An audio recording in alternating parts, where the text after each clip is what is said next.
반갑습니다. 오늘은 히브리서 서론에 대해서 함께 생각을 하고자 합니다. 이 히브리서는 저자가 누구인지 알지 못하는 서신입니다. 그래서 바울이 지었다라고 하는 의견도 있고요. 또 바나바나, 아볼로, 누가 또는 클레멘트라고 하는 사람이 지었다라는 다양한 주장이 있습니다. 3세기의 신학자였던 오리겐이라고 하는 사람은요, 본 서신서를 기록한 사람이 누구인지는 하나님만이 아신다라고 말을 했습니다. 그리고 이 저자는요, 디모데를 형제라고 부르는 그런 사람이기도 합니다. 수신자 역시 누구인지 정확하게 알 수가 없습니다. 추측하기로는 유대인 그리스도인이었을 것이다 라고 생각합니다. 그 이유는요, 구약 성경을 무려 80회 이상 인용했고요.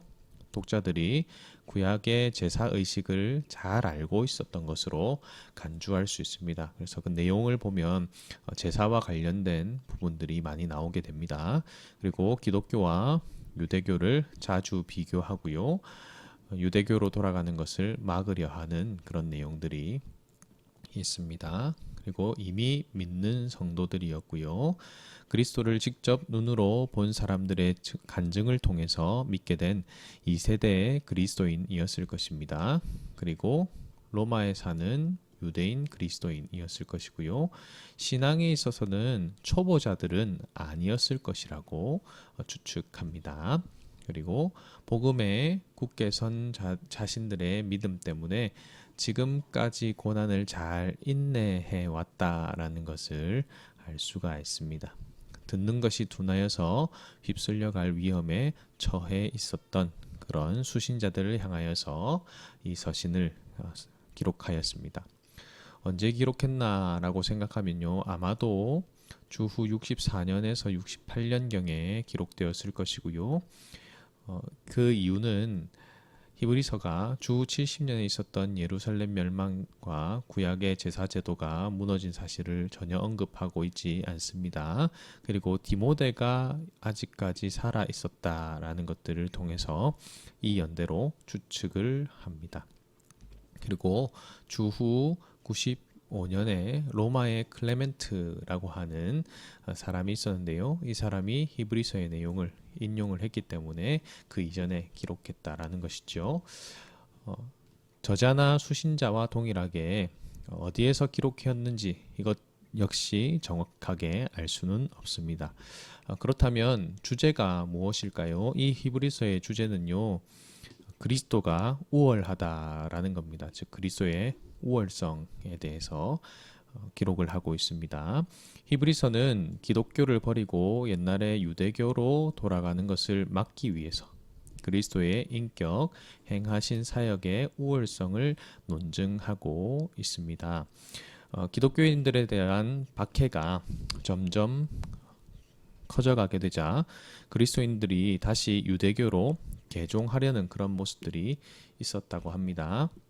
그래서 그리스도의 위엄과 사역의 탁월성을 표현을 하면서 이 서신을 썼고요. 이런 단어들, 훨씬 뛰어난, 더 좋은, 더 나은 이런 단어들에서 히브리서의 근본적인 주제를 발견할 수가 있습니다. 그리스도의 우월성을 믿고 그리스도 안에서 성숙한 단계로 자라가라라고 권면합니다. 그래서 6장 1절 같은 경우는 우리가 그리스도의 도의 초보를 버리고라고 말씀하고 있거든요. 그래서 성숙, 이것이 기본적인 중요한 주제입니다. 그리스도에 대한 분명한 믿음이 성숙으로 나아갈 수 있게 한다라는 것이죠. 자, 히브리서에 나타난 예수 그리스도는요, 예수 그리스도를 하나님이자 인간이신 또 선지자, 제사장, 왕으로서 소개하고 있습니다. 이것은 예수님의 삼중직이라고 하는데요. 세 가지 중요한 직분, 선지자로서, 제사장으로서, 왕으로서의 이 직분을 어떻게 수행하셨는지를 말씀하고 있습니다. 그리고 히브리서는 우리 그리스도의 신성과 인성을 동일하게 강조하고 있고요. 그의 성품과 업적을 표현하는 데 있어서 20가지 이상의 칭호를 사용하고 있습니다. 핵심 구절을 생각한다면 4장 14절에서 16절 말씀과 12장 1절에서 2절 말씀을 생각할 수가 있겠습니다. 이 히브리서는 일반 서신으로서 바울 서신과 마찬가지로서 헬라 서신서의 관습을 따랐습니다. 그래서 머릿말에 저자를 소개하고 수신자에게 인사와 감사를 전합니다. 물론 이 히브리서는 저자에 대해서 명확하게 기록하고 있지는 않습니다.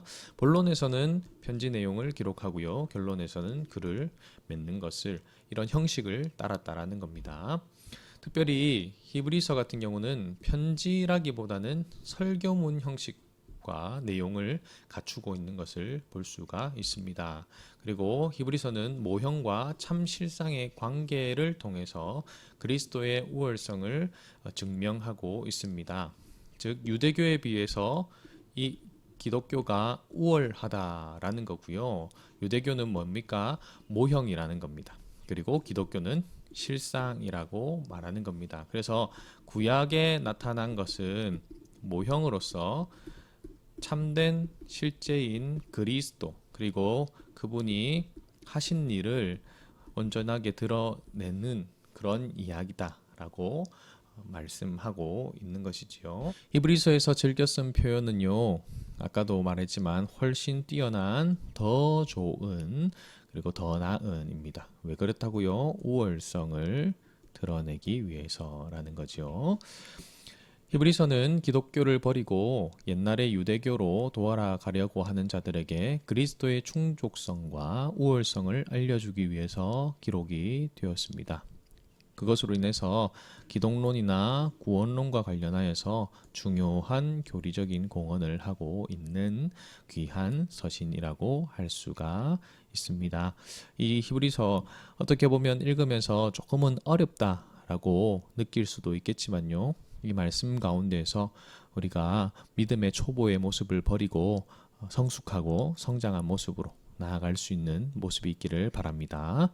감사합니다.